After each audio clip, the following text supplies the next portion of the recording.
Hello, everyone. My name is Francesca King, and I'm the director of the University of Wyoming Writing Center. I'm incredibly honored to share a few words with you and to support the wonderful work you're doing to strengthen writing instruction and writing support on your campus. I also wanted to briefly introduce the open educational resource Writing Center textbook that I wrote, and which you are free to use in your training. I created this free, unrestricted textbook because I believe that Writing Center pedagogy should be accessible, adaptable, and grounded in real practice, and not something locked away behind expensive books.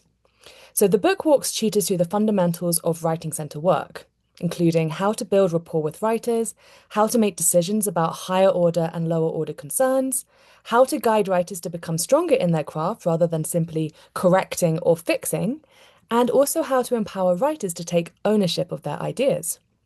It includes samples, activity ideas, and explanations of core principles like collaboration, curiosity, and respect for linguistic diversity. My hope is that you'll feel completely free to adapt, to revise, translate, or remix whatever you need. It belongs just as much to you as it belongs to me. I also want to offer a few pieces of advice for starting up a writing center. So, especially when you may not have the perfect space or a big budget or a large staff just yet. So, the first tip I have is to start with people and not a room. So, a writing center can begin anywhere. It can begin in a corner of a library, a shared office, even a table in a hallway. What matters most is having a small group of people who care deeply about helping students grow as writers. Your tutors, whether they're volunteers, peer tutors, or graduate consultants, are the heart of the center. The second tip I have is to keep your practices simple and consistent. So, a grassroots writing center doesn't need complex training modules right from day one. You can instead just focus on three core things. The first is having a warm and welcoming beginning. So, ask writers what they're working on and what they want to accomplish today, and then move into the clear middle. So, that's where you talk through the writing with them, prioritizing the bigger ideas or the higher order concerns first, and asking a lot of questions. And then lastly is to leave the client with a thoughtful ending. So thinking about introducing a next steps plan for your student that they can use after they leave the session.